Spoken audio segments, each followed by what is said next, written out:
Time से पहले हम लोगों ने पढ़ाई स्टार्ट करी है, तो टाइम से पहले सिलेबस खत्म भी होना चाहिए।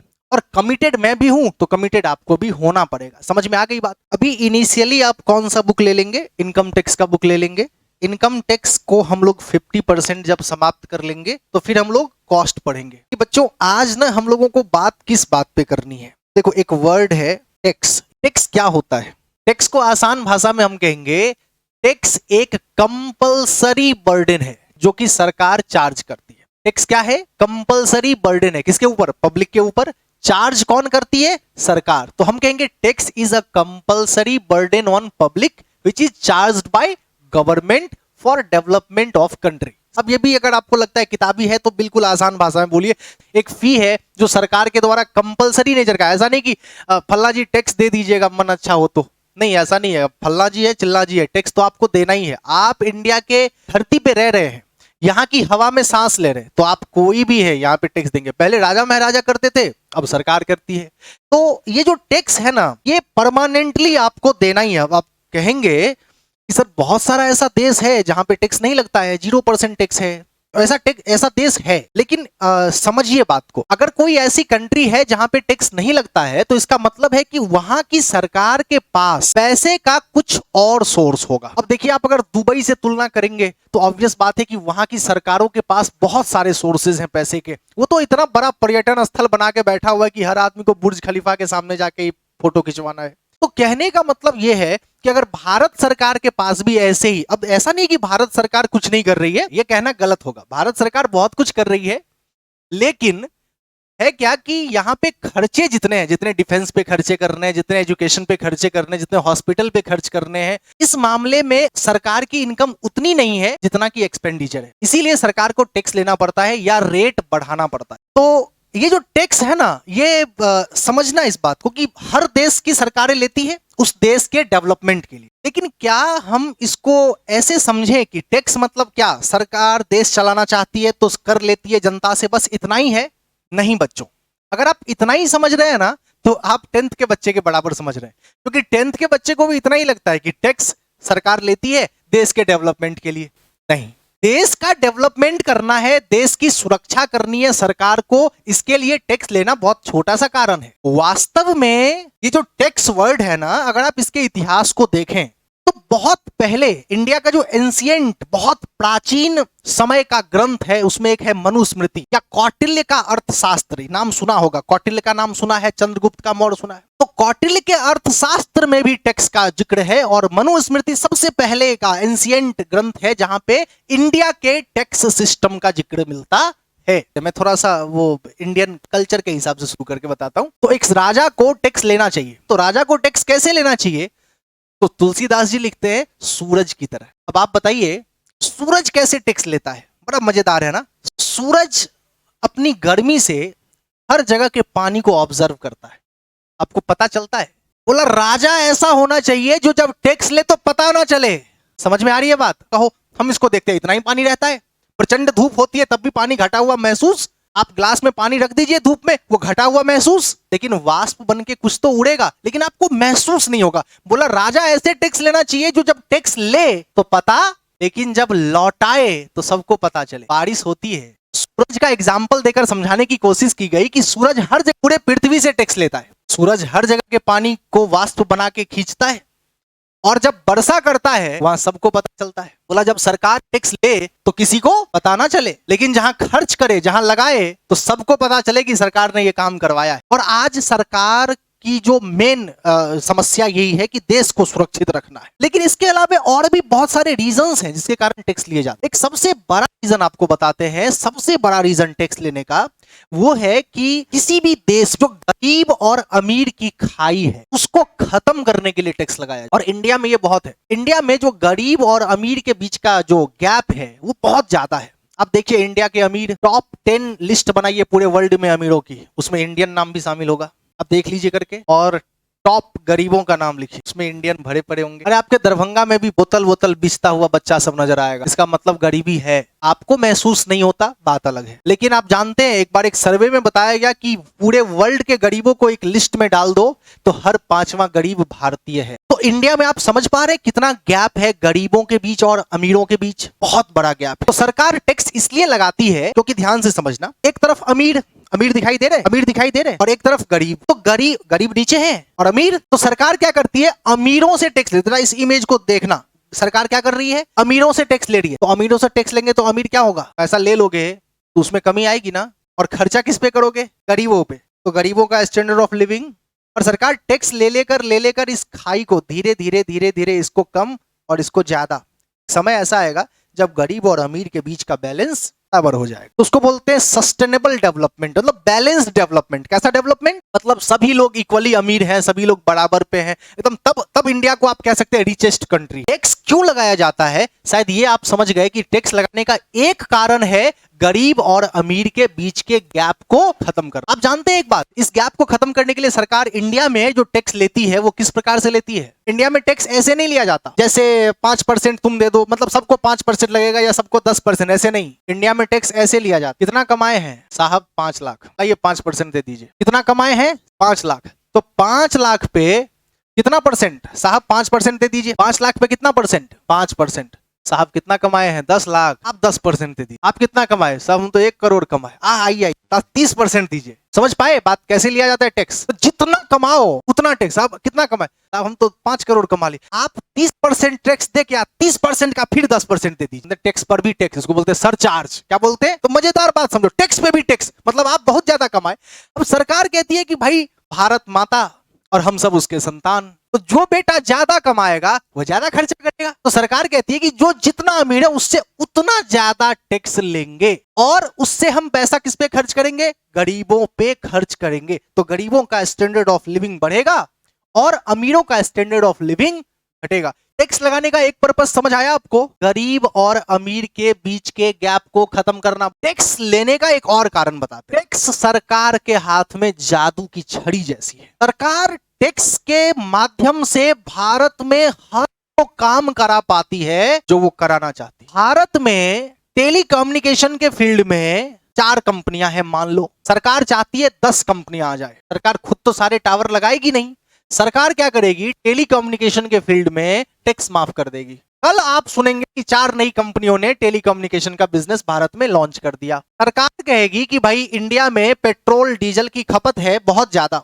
लोगों को बाहर से बहुत मंगाना पड़ता है, तो कुछ ऐसी कंपनियां होनी चाहिए जो इसका रिसर्च करे, ऑयल कहां कहां है समुद्र के नीचे, इस पे पता लगा, इस पे रिसर्च करे। तो सरकार उसको सब्सिडी भी दे दे और टैक्स भी माफ कर दे। तो आप पता चलेगा कि वीडियोकॉन जैसी कंपनियां, वीडियोकॉन का टीवी आता था ऐसा, शायद आपको पता हो। आपको पता है वीडियोकॉन ऑयल मैन्युफैक्चरिंग में जाके धंधा कर रही है, क्योंकि वहां पे सरकार अभी पेट्रोलियम के ऊपर कोई टैक्स नहीं लगा रही। जो भी कंपनियां ऑयल रिफाइनिंग का काम करेगी उस पे कोई टैक्स नहीं लग रहा है। सरकार के पास टैक्स एक जादू की छड़ी है, और वो फील्ड जो अंडर डेवलप्ड है या अनडेवलप्ड है, उस फील्ड को डेवलप कराने के लिए सरकार कहती है कि वहां पे टैक्स नहीं लगेगा। आज आपको जो जियो इतना सस्ता दे रहा है, आप जरा याद करो 20 साल पहले अगर जाओगे तो आपको पता चलेगा कि भाई आउट गोइंग तो आज तो समझ में आता नहीं है कि कितना देर बात करें। हम लोग वो समय देखे हैं जहां पे आपको लोकल के लिए अलग चार्ज, एसटीडी के लिए अलग चार्ज, और भाई इनकमिंग आया तो भी चार्ज। उधर से फोन किया वो वहां भर रहा है, हम इधर बात की हम यहां भर रहे हैं, ऐसा भी चार्ज सिस्टम था। 500 रुपए लोग जेब में लेके जाते थे तो शायद घंटा भर बात हो पाता, और उस समय के 500 की कीमत आज के 5000 के बराबर है। क्या आप समझ पा रहे हैं? 2 साल 3 साल पहले चलिए 1 जीबी की कीमत हुआ करती थी 250 रुपए। इस जीबी का आज आप इज्जत नहीं करते हैं ना, वो जीबी का मैसेज आता था, जैसे आपने नेट ऑन किया ना तो उसका मैसेज आता था कि इतना केबी उड़ गया, तो लगता था कि बहुत बड़ा चीज उड़ गया। आज एमबी का मैसेज आता है, कोई दिक्कत नहीं है फिर आ जाएगा। तो ये जो चीज है ना, ये आज आपको इसलिए मिली है क्योंकि सरकार के पास टैक्स है। अब सर ये जियो का आना और सरकार के पास टैक्स का होना कॉम्बिनेशन समझ में नहीं आया, ये समझ में आएगा। बहुत पहले टेलीकम्युनिकेशन के फील्ड में एगो बीएसएनएल हुआ करता था, और कोई कंपटीटर नहीं, और भारती लिमिटेड जिसको आज आप एयरटेल एयरटेल के नाम से जानते हैं। ये भारती लिमिटेड हुआ करता, भारती लिमिटेड का मोनोपोली था, और ऐसा मोनोपोली था जिस प्रकार का नोकिया का मोनोपोली था। लोगों को ये समझ में नहीं आता था कि नोकिया का मोबाइल आता है या नोकिया का सिम आता है। लोग तो ऐसे जाते थे मोबाइल रिचार्ज वाले के पास, नोकिया का रिचार्ज कर दीजिए, और आदमी नोकिया का रिचार्ज कर भी देता था। समझ में आ रही है? क्योंकि सामने वाला समझ जाता था कि इसमें एयरटेल का सिम लगा हुआ है, ना दूसरा कोई सिम था दुनिया में, और ना दूसरा कोई कंपनी का मोबाइल था दुनिया में हो, लोगों के लिए नहीं था। तो अब हम आपको बताते हैं कि टेलीकम्युनिकेशन के फील्ड में भारती लिमिटेड का कोई कंपटीशन नहीं था। सरकार ने अचानक से लॉन्च किया कि टेलीकम्युनिकेशन का धंधा जो भी कंपनियां करेगी टैक्स फ्री। और आपको पता होगा, शायद आपने सुना होगा, वोडा, टेलीनॉर, यूनिनॉर, आज ये कंपनियां 4G के बाद गई है साहब। बहुत सारी कंपनियों का लाइन लग गया था, रोड पे मुफ्त में सिम मिलता था, आधार कार्ड लीजिए जाइए और सिम लीजिए। बच्चे तो ऐसे सिम लेते थे कि सिम लो, फ्री में सिम दे रहा है, तो वहां पे टॉक टाइम भी कुछ मिलता था, बात करके सिम फेंक दो। समझ पा रहे? मतलब ऐसा हाल हो गया था। जानते हैं ये हाल केवल और केवल सरकार के पास एक हथियार है, टैक्स नाम का, इस कारण से हो पाया।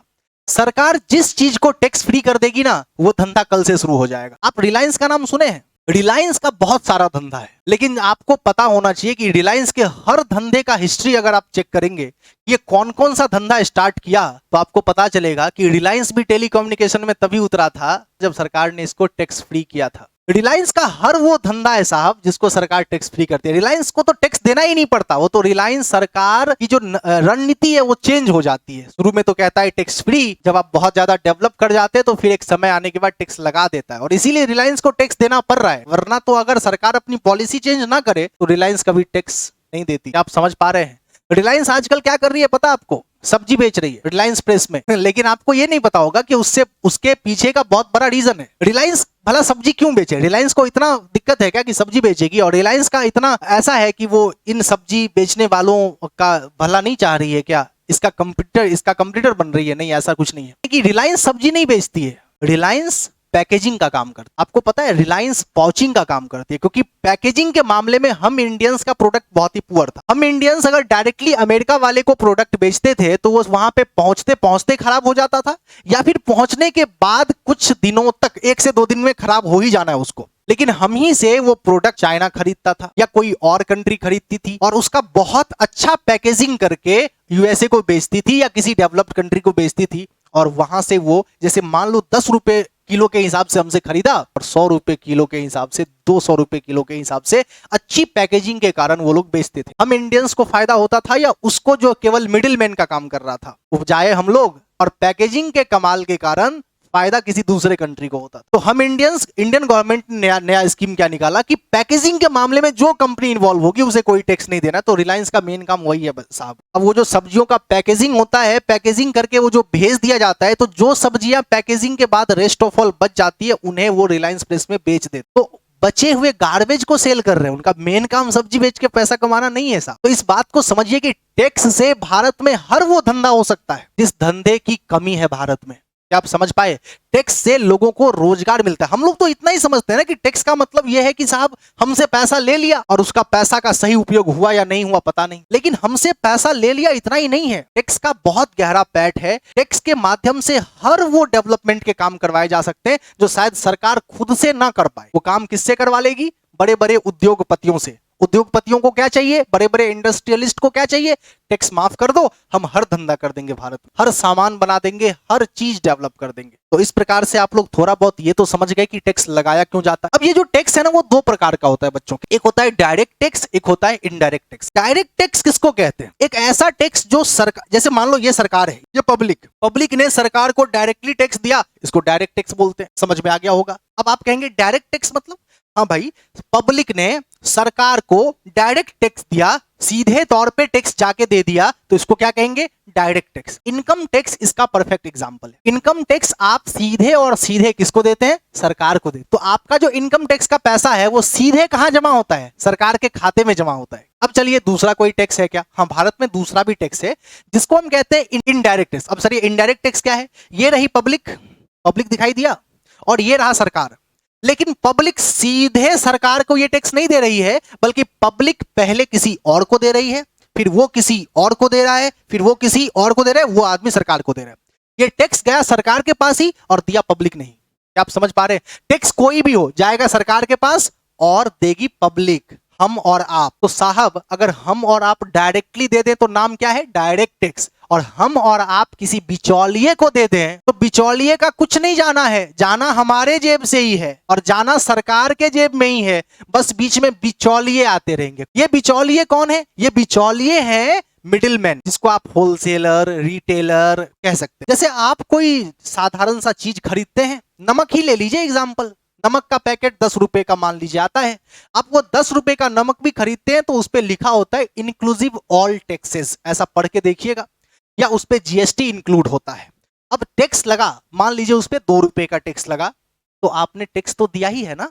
आप जो भी खरीदते हैं उस पर टैक्स देते हैं। आप एक टॉफी भी खरीदते हैं उस पर भी टैक्स देते हैं, लेकिन आप किसको देते हैं? दुकानदार को देते हैं। तो सामान के साथ टैक्स का भी पैसा हमने किसको दिया? और दुकानदार किसको दे के आया था?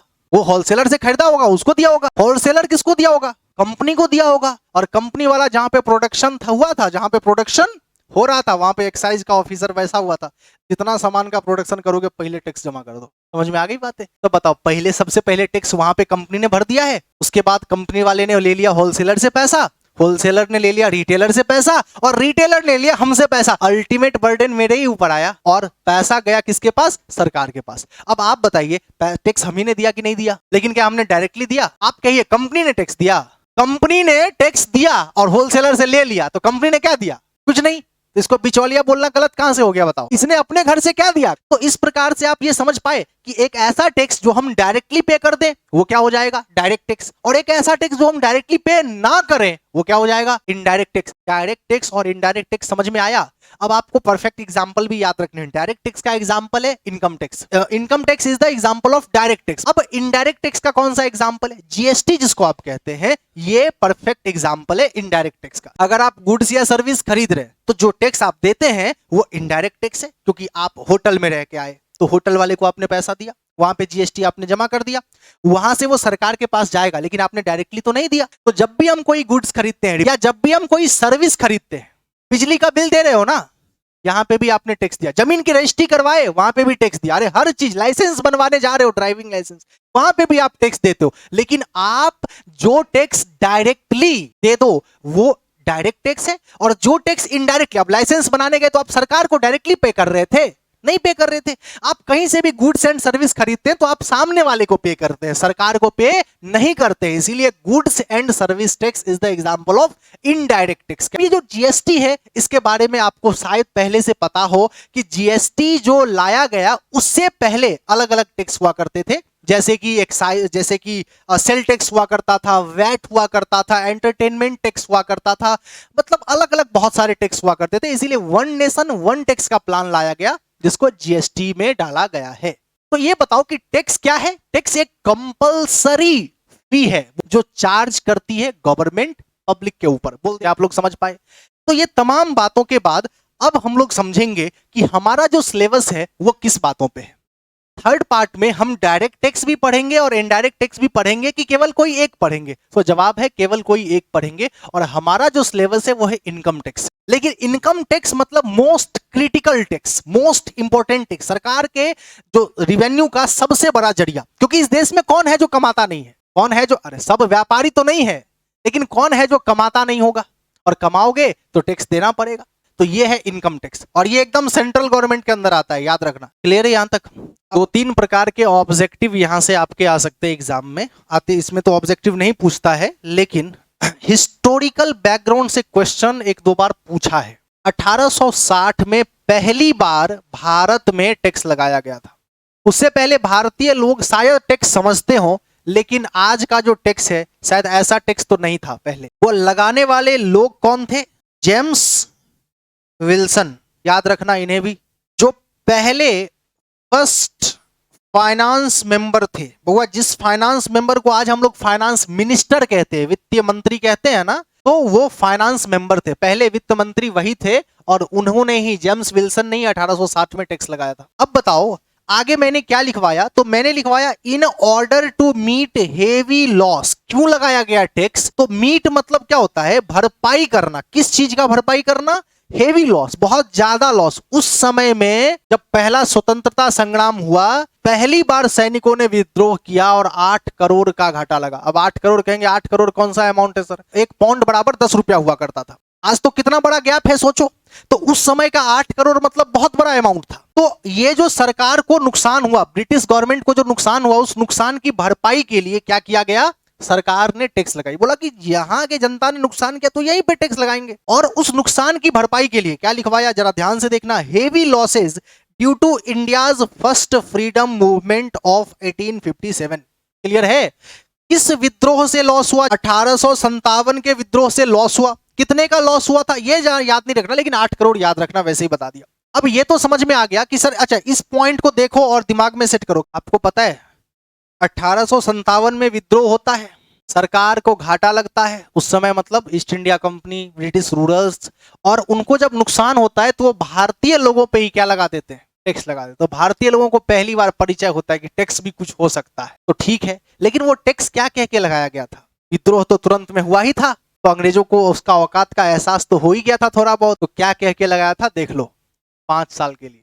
समझ में आ रही बात? ऐसे ही लगता है कोई चीज, शुरू में कहा जाता है 2 साल के लिए, 4 साल के लिए, बाद में वो लाइफ टाइम बन जाता है। और केवल 5 साल के लिए भारतीयों पर लागू किया गया, लेकिन उसके बाद फिर 1865 में उसे लैप्स कर दिया गया। लेकिन उसी समय इंग्लैंड की लड़ाई होती है रसिया के साथ, और फिर इंग्लैंड वाले को घाटा लगता है और फिर से वो इसको री इंट्रोड्यूस कर देते हैं। वो ये कहते हैं कि जब घाटा लगाए, घाटे की भरपाई करवा लेते हैं, फिर ठीक हो जाएगा सब कुछ। अब याद रखना, 1867 में री इंट्रोड्यूस तो किया गया, लेकिन वो सिर्फ और सिर्फ टेम्पररी ही था। तो यहां तक तो वो टेम्पररी ही रहा। लेकिन अब जाके 1886 में टैक्स को कंप्रीहेंसिव, एकदम व्यापक रूप से इनकम टैक्स एक्ट बनाकर लागू किया। तो अगर कोई तुमसे ये पूछे ना कि इनकम टैक्स एक्ट के रूप में भारत में कब लगाया गया, तो 1886 में। उससे पहले टैक्स था, लेकिन कैसा था, टेम्पररी था। समझ में आ गई बात? और उसमें as a permanent source of government income, government के इनकम का परमानेंट सोर्स बना दिया गया, यानी कि जब तक देश रहेगा तब तक टैक्स रहेगा। अब आप ये समझ गए कि पहले 5 साल के लिए कहा गया, उसके बाद फिर permanent source of government income बना दिया गया।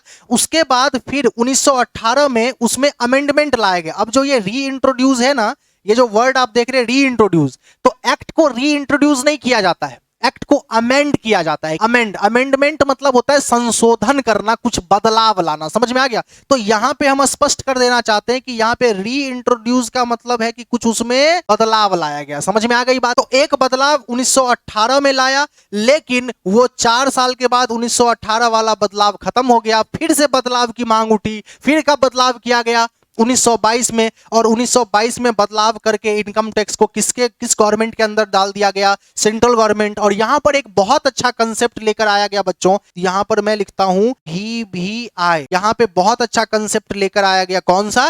Concept of previous year and assessment year. जैसे जैसे मैं VVI करूंगा, अंडरलाइन करूंगा, आप भी वैसा ही एज इट इज नोट्स में करते जाएंगे। तो ये 1922 में ना बहुत ही अच्छा बदलाव हुआ। अब बताओ, अंग्रेज थे 1922 में कि नहीं थे? चले गए थे? अरे 1922 में हम आजाद हो गए थे? नहीं ना, अंग्रेज थे ना।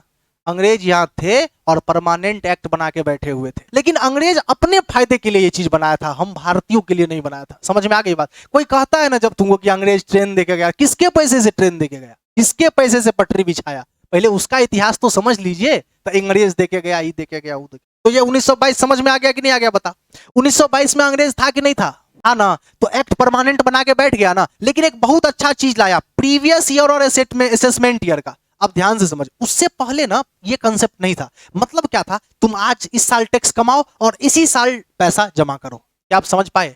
लेकिन 1922 में काहे VVI बोले हैं? 1922 में VVI इसलिए बोले क्योंकि वहां पे प्रीवियस ईयर और असेसमेंट ईयर का कंसेप्ट लेके आए। अब ये प्रीवियस ईयर का कंसेप्ट का मतलब होता है कि आप पिछले साल जो इनकम कमाए हैं ना, उसमें असेसमेंट ईयर में टैक्स दे दीजिए। समझ में आ गई बात? अब ध्यान से सुनो, इस साल हम इनकम कमा रहे हैं ना, इस साल टैक्स देने की जरूरत, कब देंगे टैक्स? अगले साल। अगले साल जब हम टैक्स देने जाएंगे तो सरकार ये नहीं पूछेगी इस साल कितना कमाए, मतलब पिछले साल कितना कमाए थे, तो हम बोल देंगे पिछले साल ये सब इनकम हुआ था, उस पर टैक्स दे दीजिए। क्या आप समझ पाए? यानी अगर इस साल टैक्स दे रहे हैं तो कौन से इनकम पे टैक्स दे रहे होंगे? पिछले साल के इनकम पे टैक्स दे रहे होंगे। समझ में आ गया ना? तो इस साल जो आदमी रिटर्न फाइल करता है वो कौन से ईयर पे टैक्स दे रहा होता है? पिछले साल के इनकम पे टैक्स दे रहा होता है। समझ में आ गई बात? और अगले साल जो हम टैक्स देंगे वो किस इनकम पे? इस इनकम पे जो इस साल हम कमा रहे हैं। समझ में आ गई बात? तो ये कंसेप्ट कब लाया गया? समझ में आ गया? ये कंसेप्ट आज भी एज इट इज चलता है, इसीलिए बोले VVI है। अब हम बात करते हैं, अब उसके बाद हम लोग आजाद हुए। जब आजाद हुए तो उस समय कमीशन बनाया गया 1953 में। टैक्सेशन, टैक्स को इजी बनाने के लिए सरकार, अंग्रेज जो टैक्स बना के गया था वो तो कॉम्प्लेक्स था, जटिल था, हम भारतीयों को इजीली समझ में ही नहीं आता था। बहुत सारी चीजें हमने एज इट इज ही रखी, लेकिन उसको आसान करने के लिए टैक्सेशन इंक्वायरी कमीशन बनाया गया। एक बार बोल लो जल्दी से, तेज गति से बोल लो, टैक्सेशन इंक्वायरी कमीशन कब बनाया गया? 1953 में, और 1958 में डायरेक्ट टैक्स एडमिनिस्ट्रेशन इंक्वायरी। अब ये दोनों ही चीजें बनाई गई, इस दोनों ने जो रिकमेंडेशन दिया उस पे पार्लियामेंट में 1961 में इनकम टैक्स एक्ट बना, जो कि अपने भारतीय पार्लियामेंट में पास हुआ और हम भारतीयों के हिसाब से पास हुआ। क्या आप समझ पाए? मतलब अंग्रेज के टैक्स को हमने बेस के रूप में लिया है और फिर अपने हिसाब से हमने उसमें काफी सारे बदलाव किए, और ये हमारा इनकम टैक्स है, इनकम टैक्स एक्ट 1961। क्या आप समझ पाए? और इसमें जो अप्लाई होता है पूरे होल ऑफ इंडिया में, कब से लागू हुआ बच्चों? 1 अप्रैल 1962 से लागू हुआ। इसमें 298 सेक्शन है। मुझे ये बताओ, आज का क्लास कुछ इंफॉर्मेटिव रहा क्या? इस इंफॉर्मेशन को दिमाग में रखोगे? क्लियर है? तो बाकी चर्चा नेक्स्ट क्लास में करेंगे।